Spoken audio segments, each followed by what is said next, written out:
రాహుల్ గాంధీ అరెస్టుకి నిరసనగా కాంగ్రెస్ పార్టీకి సంబంధించిన నాయకులందరూ రాజ్భవన్ ఇప్పటికి బయలుదేరారు. నా వెనకాల కనిపిస్తున్నారు కాంగ్రెస్ పార్టీకి సంబంధించిన నాయకులు, మంత్రులు, ఎమ్మెల్యేలు, అదేవిధంగా సిజెపి పార్టీకి సంబంధించిన వాళ్ళంతా కూడా లాఠీ దెబ్బలు తింటున్నారు. రాహుల్ గాంధీ కూడా అరెస్ట్ అయ్యింది. ఏంటి, ఎక్కడికి వెళ్తున్నారు? ఇప్పుడు చలో Raj Bhavan, defend democracy, protect constitution, BJP government undemocratic actions, authoritarian actions, అందరు వాయిస్ కి సైలెన్స్ చెప్పడానికి మీరు చూడండి 2 days నుంచి ఎట్లా కనిపిస్తున్నది. మనం డెమోక్రసీలో ఉన్నాం కాదు, ఒక బ్రిటిష్ రాజ్లో ఉన్నాం. ఇప్పుడు సిజెపికి మద్దతు తెలిపే వాళ్ళందరినీ అర్బన్ నక్సలైట్లు అంటారు కదా బీజేపీ వాళ్ళు. బీజేపీకి డైవర్ట్ చేయాలి, బీజేపీకి డైల్యూట్ చేయాలి. బీజేపీ ఒక లంగా దొంగ పార్టీ. తప్పు అయింది కదా రాబాయ్, ఆ ధర్మేంద్ర ప్రధాన్ కి రిజైన్ చేపిస్తే అయిపోతుంది కదా, సోనం వాంచుక్ కి రిలీజ్ చేపిస్తే అవుతుంది కదా, ₹1 కోటి కంపన్సేషన్ ఇస్తే అయిపోతుంది కదా. ఎందుకు డ్రామా, ఈగో ప్రాబ్లం. సో మేము చెప్తున్నామంటే ఈ ఫైట్ నడుస్తుంది, మేము ఆగం, మేము సేఫ్ డెమోక్రసీ చేస్తాం, మేము సేఫ్ కాన్స్టిట్యూషన్ చేస్తాం, స్టూడెంట్ల రైట్లు 100% ఇప్పిస్తాం. దేశద్రోహులు అంటున్నారు, దేశద్రోహులు ఎవరైతే సిజెపికి మద్దతు ఇస్తున్నారో వాళ్ళందరూ కూడా అర్బన్ నక్సలైట్లు, దేశద్రోహులు మీరు అని చెప్పి బీజేపీ వర్షన్ అది ఉంటేనే టీఆర్పీ ఉంటుంది కదా, మీరు కూడా ఇస్తారు కదా వాళ్ళకు. లేకుంటే వాళ్ళు క్లియర్ కట్ మొత్తం దొంగలంగా పార్టీ కనిపిస్తున్నది. మొత్తం లోకంలో ఇండియాలో shame Narendra Modi, shame BJP అంటున్నారు. ఇంత అది ఎట్లా లాఠీ చార్జ్ చేస్తారా బై? ఆడలకు చూడకుండా కూడా కొడతారా బై? టియర్ గ్యాస్ పెడతారా బై? వాటర్ కెనాల్ పెడతారా బై? 100 మంది చనిపోయినారు, సారీ హాస్పిటల్లో ఉన్నారు, 21 మంది సూసైడ్ చేస్తారు. So total BJP is not ready to except కి మాతో తప్పు అయింది. సో ఆ డిక్టేటర్షిప్ నడుస్తున్నది, డెమోక్రసీలో ఆ డిక్టేటర్షిప్ నడవవద్దు, ఒప్పుకోవాలి. తప్పు ఎవరితోనే అవుతుంది. మా రాహుల్ గాంధీ గారు మంచి అడుగుతున్నారు, అరే పొలిటికల్ కన్సెన్సస్ తీసుకోవద్దాం, కూర్చుందాం, నెక్స్ట్ టైం దీనికి పరిష్కారం తీసుకోవద్దాం. అలా ఉన్నది ఎగ్జామినేషన్ అంటే సెంటర్ సెంట్రిక్ ఉన్నది, స్టూడెంట్ సెంట్రిక్ ఉండాలి, ఫ్లెక్సిబుల్ ఉండాలి, సెక్యూర్ ఉండాలి అని ఆయన చెప్తున్నారు. గవర్నమెంట్ ఇన్ఫ్లుయెన్స్ ఉండవద్దు. ఏం తప్పు రాబాయ్? ధర్మేంద్ర ప్రధాన్ రిజైన్.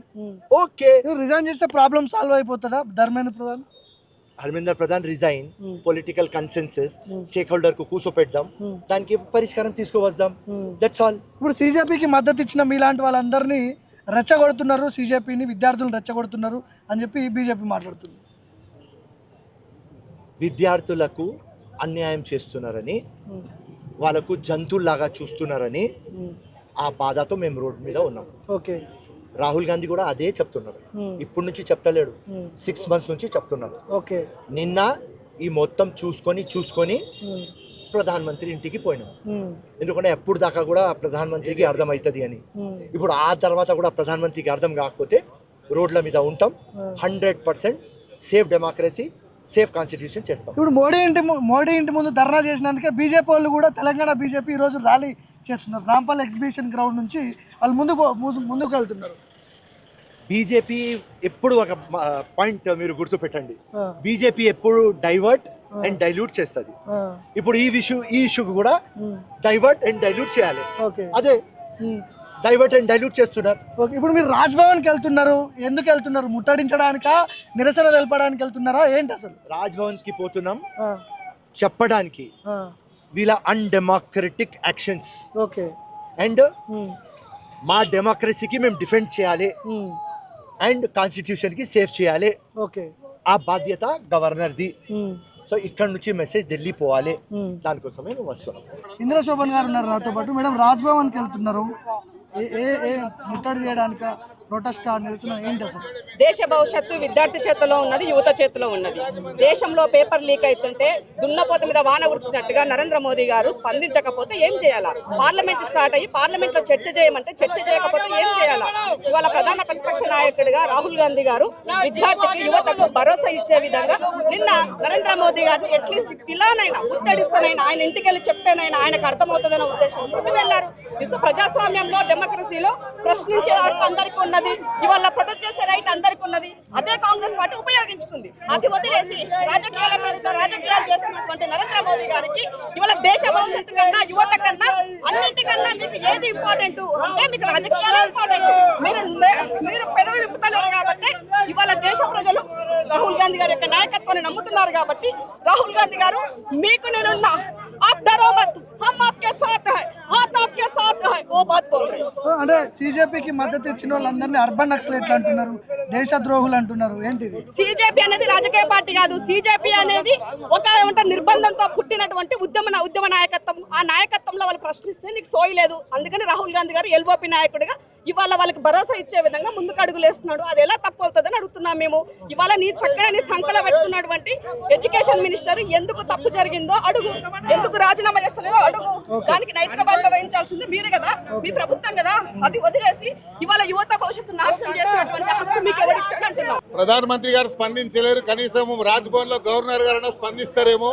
ప్రజాస్వామ్యాన్ని నడి రోడ్డు మీద కూని జరిగింది కాబట్టి మరి ఈ దేశంలో ఏ యువకులైతే భవిష్యత్ అని చెప్పుకుంటామో ఆ యువకుల మీద నిర్దాక్షిణ్యంగా లాఠీ చార్జీలు ఫైరింగ్ జరిగింది కాబట్టి దానికి నిరసనగా రాహుల్ గాంధీ దేశ మరి ఒక లీడర్ ఆఫ్ ది ఆపోజిషన్ ని నడి రోడ్డు మీద ఈడ్చుకుంటూ వెళ్ళి అరెస్ట్ చేసిన దానికి నిరసనగా ధర్మేంద్ర ప్రధాన్ గారు రిజైన్ చేయడానికి మరి చేయాలని డిమాండ్ చేయడానికి పోతుంది. ఇప్పుడు సిజేపీ పార్టీకి మద్దతు ఇచ్చే వాళ్ళందరూ అర్బన్ నక్సలైట్లు అని చెప్పి బీజేపీ పార్టీ వాళ్ళు వాళ్ళ సోషల్ మీడియా వాళ్ళు అంటున్నారు. వాళ్ళకి అందరు నక్సలైట్ల లేక కనిపిస్తారు, టెర్రరిస్ట్లే కనిపిస్తారు. ఎందుకంటే ఈ దేశంలోనే ఏజెన్సీలు అన్ని వాళ్ళ కంట్రోల్ ఉన్నాయి కాబట్టి ఆ ఏజెన్సీలు ఏం చెప్తే అదే మాట్లాడు. ఓకే, సో ఇప్పుడు ఏంటి ఎక్కడ వరకు తీసుకుపోతారు ఈ పంచాయతీ? పంచాయతీ ఢిల్లీలో ఆల్రెడీ రగులుతుంది. फिर चलते रहता है, हिंदुस्तान के कोने कोने तक चलेगा. సో రాహుల్ గాంధీ మద్దతు ఇచ్చిండు సిజేపీ పార్టీకి. దీని వల్ల ఏమన్నా అడ్వాంటేజ్ అవుతుందా మీకు వచ్చే ఎన్నికలు? పార్లమెంట్ అడ్వాంటేజ్ గురించి దేశంలో జరుగుతున్నటువంటి ప్రజాస్వామ్య వ్యతిరేక విధానానికి వ్యతిరేకంగానే జరుగుతుంది. ఈ దేశంలో ప్రజాస్వామ్యాన్ని కాపాడుకోవడానికే ఈ ప్రయత్నం.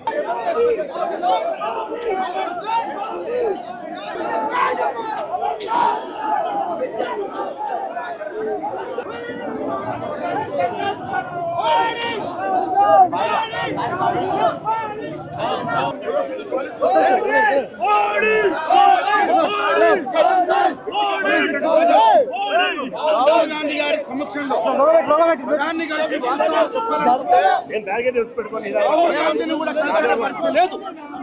ఈ దేశంలో ప్రజాస్వామ్యం మంట కలిసింది. మేము గవర్నర్ కలవాలి, అరెస్ట్ అయినా పర్వాలేదు, గవర్నర్ కలవాలి. రాజ్భవన్కి వచ్చారు ముట్టడి చేయడానిక, నిరసన తెలపడానిక, ఏంటి? నిరసన తెలపడానికి. ఈరోజు బీజేపీ దేశంలో యువకుల పట్ల విద్యార్థుల పట్ల చూపిస్తున్నటువంటి ఇది దేశమంతా చూస్తూ ఉన్నారు.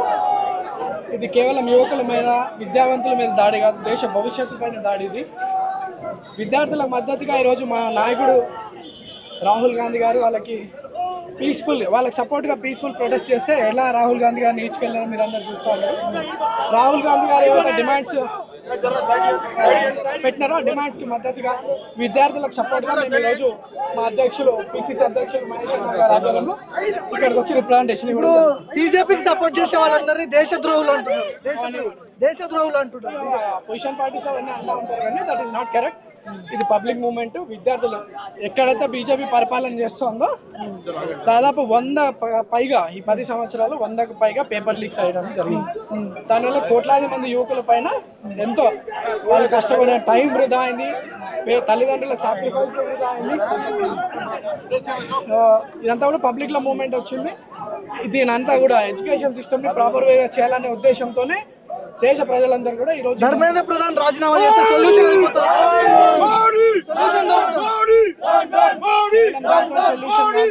సిస్టమ్ విద్యార్థులు అక్కడ బ్లాక్ చూపించినందుకు వాళ్ళకి నోటీసులు ఇవ్వడం జరిగింది. నెక్స్ట్ డేనే మన్మోహన్ సింగ్ గారు ఒకటే మాట చెప్పారు, విద్యార్థులు వాళ్ళ యొక్క హక్కుల గురించి పోరాడడం అనేది వాళ్ళ హక్కు, వాళ్ళు ఈ దేశ భవిష్యత్తు అని చెప్పేసి మన్మోహన్ సింగ్ గారు చెప్పి వారి మీద ఎటువంటి యాక్షన్ తీసుకోవద్దని చెప్పారు. కానీ ఈ ప్రభుత్వంలో, ఈ మోడీ ప్రభుత్వంలో నిరంతరం పేపర్ లీకులు అవుతున్నా దానిపై శాంతియుతంగా విద్యార్థులు దేశ నలుమూలల నుంచి జంతర్ మంతర్కు చేరి వాళ్ళ యొక్క నిరసన తెలియజేయడం జరిగింది. కానీ అన్యాయంగా లాఠీలతో గోళీలతో వాళ్ళ మీద దాడి చేసిన ఈ ప్రభుత్వము దీనికి నిరసనగా మా నాయకుడు, మా ప్రతిపక్ష నాయకుడు రాహుల్ గాంధీ గారు శాంతియుతంగా నిరసన చేస్తూ ఉంటే మీరు చూశారు, వారికి ముక్కుల నుంచి బ్లీడింగ్ కూడా అయ్యింది. పోలీసులా లేకపోతే పోలీసుల ముసుగులో ఉన్న ఆర్ఎస్ఎస్ రౌడీలా అని మేము క్వశ్చన్ చేస్తున్నాము.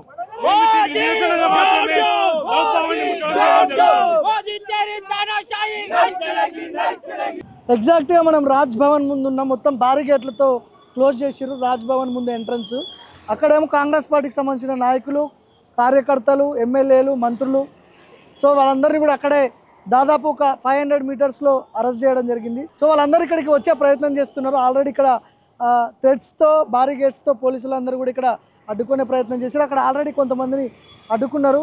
రాజ్ భవన్ గేటుకు ఒక 500 మీటర్ల దూరంలోనే కార్యకర్తలను, ఎన్ఎస్సిఐ విద్యార్థులను, కాంగ్రెస్ పార్టీకి సంబంధించిన అందరినీ అక్కడే అరెస్ట్ చేసి అటు నుంచి అటు వ్యాన్లో తీసుకెళ్తున్న పరిస్థితి చూస్తూ ఉన్నాం. ప్రస్తుతం మనం రాజ్ భవన్ ముందే ఉన్నాం. ఇక్కడ మొత్తం ఎంటీగా ఉంది, అంటే ఇక్కడ వరకు రాలేరు ఎట్టి పరిస్థితుల్లో వారు. ఎందుకంటే దాదాపు ఒక 3 సెక్షన్స్ వారిగా పోలీసులు డివైడ్ అయ్యి ఎక్కడికెక్కడ వాళ్ళని అక్కడే ఆఫ్ చేసి అక్కడి నుంచి అరెస్ట్ చేసి పోలీస్ స్టేషన్లకు అయితే తీసుకుపోతున్నారు. సో ఇక్కడ వరకు వచ్చే ప్రసక్తే లేదు. ఆల్రెడీ ఇక్కడ కొంతమంది పోలీసులు ఉన్నారు, కొంతమంది పోలీసులు అక్కడ అరెస్ట్ చేసి అక్కడి నుంచి అటే వాళ్ళని తీసుకెళ్తున్నారు. సో రాజ్ భవన్, లోక్ భవన్ ముట్టడం అనేది అంత ఈజీ కాదు.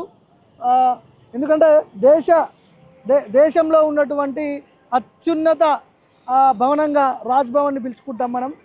సో ఆల్మోస్ట్ అక్కడే కాంగ్రెస్ పార్టీకి సంబంధించిన వాళ్ళని ఆపేస్తున్నారు, అరెస్ట్ చేస్తున్నారు. ఇక్కడ మొత్తం అలర్ట్ అవుతున్నారు పోలీస్ వాళ్ళు.